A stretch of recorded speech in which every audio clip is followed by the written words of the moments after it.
Kembali dalam Selamat Pagi Malaysia, ini jam yang kedua. Terima kasih kepada anda yang menonton kami. Baiklah, untuk memulakan jam kedua ini, saya rasa topik ini cukup menarik, Syafiqah. Ya.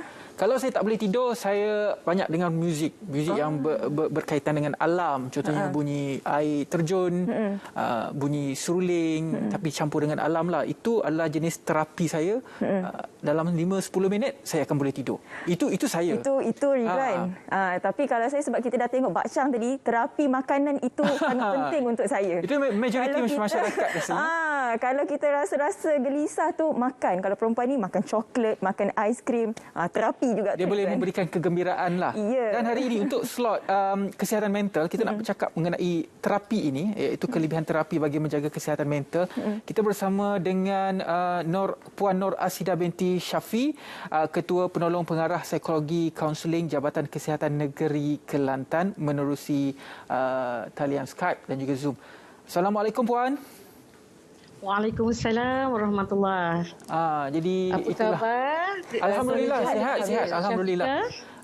Alhamdulillah. Jadi Puan, kalau macam saya, orang biasa yang kita macam tak tahulah apa itu terapi, tapi kita dengar-dengar, kita amalkan, kita boleh tidur. Macam saya tadi, saya cerita pasal tidurlah. Puan, mungkin Puan boleh terangkan apakah definisi terapi itu sebenarnya?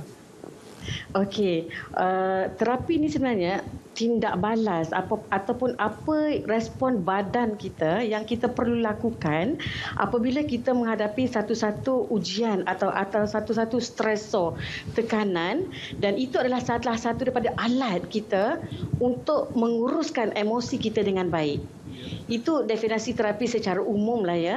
Jadi kalau hari ini seperti mana yang telah Rizwan dan juga Syafiqah katakan tadi, Rizwan bila nak tidur dengar muzik, Syafiqah makanan tadi pun boleh menyebabkan rasa gembira kan? Itu juga salah satu terapi sebenarnya. Cuma mungkin kita kena stabilkan, kita kena uruskan kaedah pemakanan kita dengan betul supaya relaksasi itu boleh berlaku secara consistently dan tidak menyebabkan tekanan kita menjadi lebih teruk. Betul. Okay. Sebelum kita nak mengetahui apakah jenis-jenis terapi yang ada dan juga ditawarkan, kita nak tahu juga, adakah terapi ini hanya boleh digunakan untuk merawat kesihatan mental? Bagaimana pula dengan penyakit mental? Adakah ia juga boleh dirawat melalui terapi, Puan? Okey, untuk makluman Syafiqah, sebenarnya kesihatan mental dan gangguan mental adalah dua benda yang berbeza. Okey. Kesihatan mental untuk kita yang dalam keadaan kita memerlukan salah satu kaedah untuk kita rawat kita punya emosi. Gangguan mental telah didiagnoskan mengalami masalah dalam pengurusan emosi tersebut, dan gangguan mental ini perlu dirujuk kepada Jabatan Psikiatrik dan Kesihatan Mental. Tetapi untuk kesihatan mental kita sekarang ni yang ringan-ringan, kita uruskan dengan kaedah bagaimana yang beberapa terapi akan saya sampaikan sekejap lagi lah. Okey, alang-alang terus lah. Sekejap lagi Puan mungkin boleh ceritakan terus apakah jenis-jenis terapi yang boleh kita lakukan sekarang.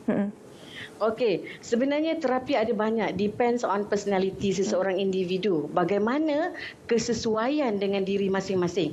Jadi tapi pada hari ini, kenapa sebenarnya kita memerlukan terapi? Kerana apabila kita berada dalam keadaan stres, sebenarnya sistem badan kita akan memberikan tindak balas. Contoh, kesan kepada kita punya fizikal. Kita akan mula rasa jantung berdegup dengan lebih kencang, kita akan rasa macam rasa berdebar-debar, kita rasa tiba-tiba rasa sakit perut, rasa sakit migraine dan sebagainya. Dan ada juga kesan kepada kita punya psychological dan juga emosi. That's why itu adalah salah satu daripada kaedah kenapa kita kena uruskan stres kita dengan baik supaya amalan seharian kehidupan kita akan menjadi lebih positif. Tapi sebenarnya kat sini saya nak share satu perkara lah yang berkaitan dengan emosi ini. Kalau kita lihat dalam badan kita ya, sistem otak kita ada hormon hormon yang kita dalam badan yang akan berfungsi, yang akan dirembeskan untuk kita rasa gembira, untuk kita rasa ceria. Okey, apakah hormon itu? Hormon yang kita panggil sebagai endorfin, serotonin, oksitosin dan juga dopamin. Bagaimana keadaan ini boleh berlaku? Sebenarnya apabila hormon-hormon ini dihasilkan, dia akan membentuk satu keseimbangan kepada respon badan kita dan membuatkan kita rasa happy. Contoh, saya bagi satu contoh terapi lah. Terapi fizikal. Sebab saya telah merumuskan terapi yang saya nak ceritakan pada hari ini sebab kita ada masa yang sangat terhad. Jadi saya merumuskan kepada 3 jenis terapi. Yang pertama, terapi fizikal. Diikuti terapi yang kedua iaitu terapi emosi. Dan yang ketiga, terapi jiwa ataupun spiritual. Okey. Salah satu contoh terapi fizikal ialah menggunakan koordinasi badan.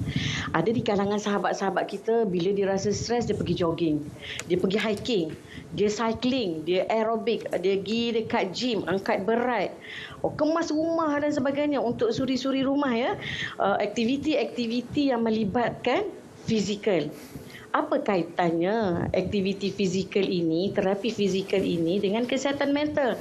Tahukah anda, sebenarnya semasa anda menjalankan aktiviti fizikal ini, serotonin dan endorfin akan dirembeskan dan sangat related dengan tekanan yang kita hadapi. Bila kita dah exercise, dah serotonin dah dirembeskan, kita akan rasa penat.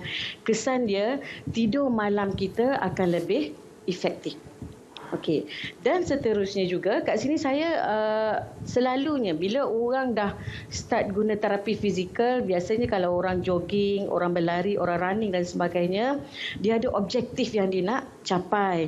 Jadi untuk mencapai objektif tu selalunya dia ada challenge tau. Contoh kalau macam kami dekat Kementerian Kesihatan Malaysia, kita ada cospan yang akan kira berapa langkah, 10,000 langkah dalam tempoh sehari. Ataupun kita ada beberapa apps lah macam Strava, Garmin dan sebagainya. Jadi jika dibandingkan dengan oleh itu, terapi fizikal ni sangat pentinglah untuk kita apply dalam kehidupan kita supaya kita akan rasa lebih fresh, lebih sihat dan kehidupan kita rasa lebih berkualiti. Jadi itu tadi ialah terapi dari segi kognitifnya ataupun daripada terapi fizikal. Tapi kalau macam tadi Ridwan katakan terapi muzik. Sebab kalau kita tahu bila kita rasa sedih, kita rasa kecewa, kita kena dengar lagu-lagu yang menaikkan semula semangat. Jadi sebenarnya bagaimana signifikannya muzik ataupun lagu ini boleh menjadi satu terapi kepada jiwa kita, Puan? Okey, terima kasih Syafiqah atas soalan tu. Sebenarnya ini adalah sangat related dengan terapi emosi yang akan saya ceritakan sebentar lagi. Dalam terapi emosi, sebenarnya emosi rasa marah, rasa sedih, rasa takut, rasa bimbang ni saya kaitkan kembali dengan keadaan denyutan jantung kita. Bagaimana muzik boleh memberikan kesan kepada kita. Bila kita dengar muzik, personality seseorang individu ini berbeza. Ada setengah-setengah orang dia suka bunyi muzik tenang je. Ada setengah orang bila dia rasa tidak bersemangat, dia dengar muzik yang heavy, yang boleh menghilangkan rasa sedih mood dia. Ada setengah orang bila dia dengar muzik, dia baca alunan-alunan ayat Al-Quran, zikir-zikir dan sebagainya. Relatednya ialah apabila muzik itu dipasang, hormon yang saya ceritakan sebentar tadi, hormon dopamin, serotonin tadi akan dirembeskan, akan memberikan kita rasa ceria, kita rasa gembira, kita rasa, oh okey, aku rasa tenang bila dengar muzik ini. Itu yang saya nak relatekan. Tapi bukan setakat muzik sahaja ya Syafiqah, Rizwan. Ada lagi kaedah-kaedah lain. Contoh latihan pernafasan.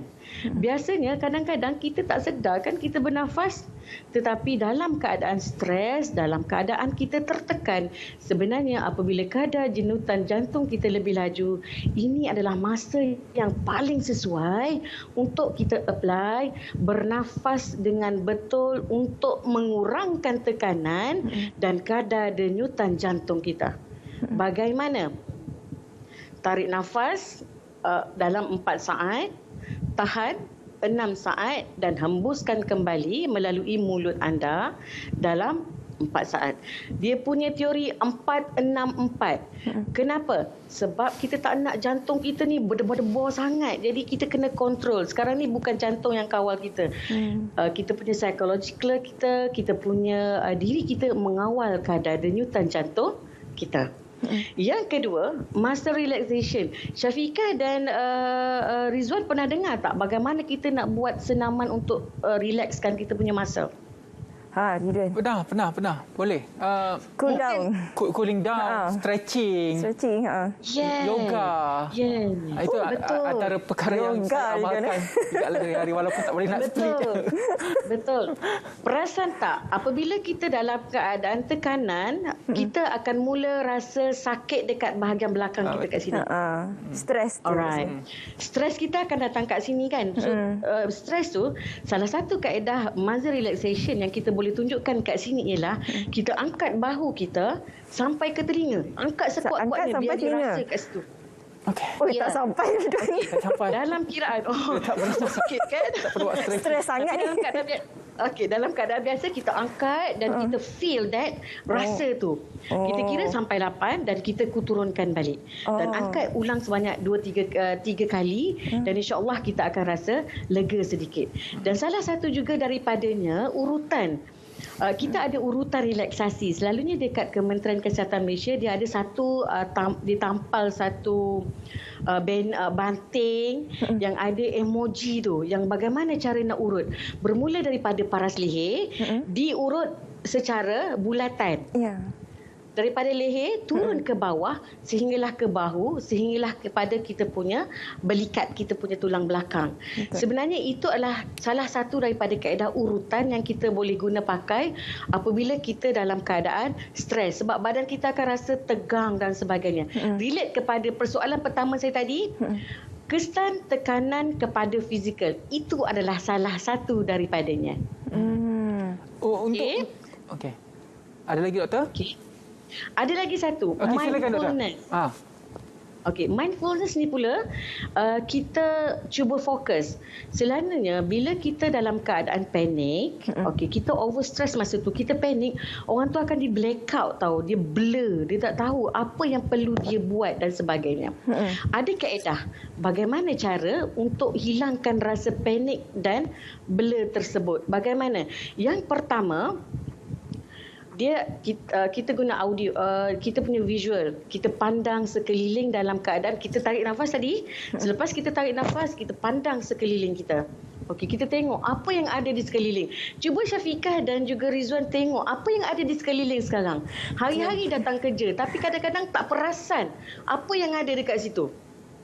Sebab kita fokus pada satu-satu perkara sahaja. Tapi hari ini bila visual kita tengok, kita pandang, rupa-rupanya rupa-rupa cadar bantal kita dah bertukar jadi warna biru. Selama ni rasa macam warna purple. Contoh. Okay. Yang kedua, kita fokus on kita punya audio, pendengaran. Apa yang kita dengar sekarang? Mungkin kalau dalam keadaan tenang, kita cuba tarik sebenarnya fokus tu kepada satu kaedah fokus pada sesuatu untuk mengurangkan rasa tekanan, mengurangkan kita berfikir tentang sesuatu yang boleh menyebabkan jantung kita berdegup dengan lebih kencang. Okey. Dan yang best sekali, how to be positive thought. Bagaimana cara kita nak berfikir secara positif. Tuan-tuan dan puan-puan tahu tak, sebenarnya apa yang kita fikir, itulah tingkah laku yang akan dibentuk selepas itu. Ya, betul. Puan, ada yang mengatakan laughter is the best medicine. Ketawa. Sejauh mana kebenarannya ketawa ini boleh menjadi satu terapi kepada jiwa kita? Okey. Puan pun dah ketawa. Sebenarnya ada satu kajian kan. Orang yang selalu ketawa dikaitkan dengan awet muda. Betul tak? Kenapa? Organ badan kita, muka kita ni, kalau kita ketawa, lebih banyak otot yang diguna pakai, lebih kurang otot yang diguna pakai compare dengan orang yang muka moncong. Yang masam je bila dia ada masalah. Jadi bila dia ketawa, dia tersenyum, sebenarnya secara tidak langsung kita ajar otak kita supaya berada dalam keadaan tenang, cuba bertindak secara terbalik. kita rasa sedih, tetapi cara kita nak kurangkan, kita cari kawan-kawan kita tengok movie-movie yang kelakar supaya kita rasa happy dan hormon yang saya sebutkan pada peringkat awal tadi akan diremeskan. InsyaAllah itu juga salah satu daripada terapi ketawa untuk mengurangkan tekanan. Puan, kita ada pemanggil. Lebih-lebih ketawa. Kita ada pemanggil daripada Puchong, Rashid. Assalamualaikum Rashid. Ya. Waalaikumsalam warahmatullahi wabarakatuh. Encik Rashid ada soalan, silakan kepada Puan. Saya ingin tanya soalan pada Puan, macam mana kita nak mengurangkan tidur lewat? Selalunya kita tidur lewat selalu. Kadang-kadang fikiran terganggu. Soalan cukup ringkas dan padat. Terima kasih. Macam mana nak tidur? Itu mungkin Tuan pun boleh bagi tips sebab dia selalu tidur awal. Puan Hasidah, silakan. Okey, cara nak kurangkan tidur lewat. Sebenarnya pada siang hari anda tidur ke tidak, Cik Rashid? Oh, dah terputus. Kita andaikan situasi tidak tidur. Kita andaikan. Katakan dua situasi. Okey, kenapa kita tidur lewat? Biasanya ada sebab musabab. Satu, mungkin salah satu daripadanya memang kita tidak boleh tidur. Biasanya tidak boleh tidur dikaitkan dengan salah satu penyakit lah. Saya tidak akan menyebut penyakit itu sebab itu bukan bidang saya. Tapi orang yang tidur lambat, saya kaitkan dengan orang yang biasa. Tengok bola, so ada sebab kenapa dia tidur lambat. Yang kedua, memang puas pejam tapi tak tidur-tidur. Tahukah anda kalau otak kita sentiasa bekerja walaupun di saat kita nak tidur, kita memang akan ada masalah, akan ada gangguan pada waktu tidur kita. That's why selalunya untuk klien yang datang kepada kami, sekiranya dia kata saya tak tahulah dah pukul 2-3 pagi pun masih lagi tak boleh nak tidur. Macam mana cara nak buat? Okey, yang pertama kita akan ajar how to relax. So breathing tadi sebenarnya kita nak breathing teknik tadi, cara pernafasan tadi sebenarnya kita nak ajar bagaimana dia nak bertenang. Okey. Yang kedua, kita kadang-kadang kita akan ajar dia tahu kalau tak boleh tidur, okey sekarang pejam mata. Okey, so bila pejam mata cuba, sebenarnya kita tak boleh nak kosongkan minda kita, tapi kita nak fokus kepada okey ya Allah ya Tuhanku, aku nak tidur. Jadi nak tidur, esok nak bangun awal. So kita ada objektif. Alright. Yang ketiga, biasanya orang, memang saya katakan tadi, terlebih tidur, of course lah malam tidak boleh tidur. Ataupun sekiranya, ginilah Tuan Rashid, sekiranya Tuan merasakan bahawa masalah tidur ni sangat mengganggu, sampaikan dah 3-4 hari masih lagi belum tidur, saya cadangkan supaya Tuan hadir ke mana-mana klinik kesihatan untuk mendapatkan referral letter, dirujuk kepada Jabatan Psikiatri dan Kesihatan Mental supaya kita boleh tahu, boleh trace apa penyebab kepada masalah tidur tadi. Okey? Okey, saya kira kalau masalah tidur ni salah satu yang saya amalkan adalah kalau kita banyak buat aktiviti exercise, running, pergi gym dan sebagainya, automatik malam dia akan penat dan mudah tidur. Itu yang saya amalkan lah. Selain daripada itu, mendengar muzik juga boleh menenangkan fikiran. Betul, kalau lagi banyak kita berfikir, lagi susah untuk kita tidur. Betul. Kalau macam di Amerika Syarikat, dia ada satu terapi yang digunakan di sana, iaitu terapi hutan. Di mana dia masuk dalam hutan untuk mengambil udara yang segar, mendengar kicauan burung. Kalau di Malaysia ini, apa di antara terapi-terapi yang diamalkan selain daripada terapi muzik, zikir dan yang diberitahu? Yang unik lah yang kita boleh lakukan. Yang agak unik. Okey, sebenarnya yang Syafiqah katakan sebenarnya itu termasuk dalam terapi fizikal tadi yang kita pergi hiking. Sebenarnya hiking bukan setakat kita menggunakan tenaga, tetapi dalam masa yang sama dia akan dapat kepuasan, Syafiqah. Iaitu bila dekat hutan kita akan tengok air, kita tengok kicauan burung, kita tengok suasana yang damai. Itu memang merupakan salah satu daripada kaedah yang sesuai lah dalam pengurusan kesihatan mental kita. That's why awal tadi saya katakan terapi fizikal saya sentuh banyak yang saya relatekan dengan 4 hormon yang saya sebutkan tadi. Okey. Jadi kepada yang mengalami tekanan perasaan itu, bolehlah merancang untuk hiking. Bila hiking tu akan rilislah sedikit tension dan juga stres itu. Salah satulah, dengar alam itu merupakan satu muzik. Dan muzik itu adalah bahasa universal. Bukan saja di Amerika Syarikat, dia boleh ditafsirkan juga di Malaysia. Ya, betul. Terima kasih banyak-banyak kepada tetamu kita pada hari ini, memberi kita pencerahan dan juga input-input yang saya rasa sangat menarik hari ini berkaitan dengan terapi. Kepada Puan Nur Asidah binti Syafi'i, Ketua Penolong Pengarah Psikologi Kaunseling Jabatan Kesihatan Negeri Kelantan. Terima kasih banyak-banyak Puan. Sama. Assalamualaikum. Waalaikumsalam warahmatullahi wabarakatuh. Kepada negeri yang dah boleh hiking,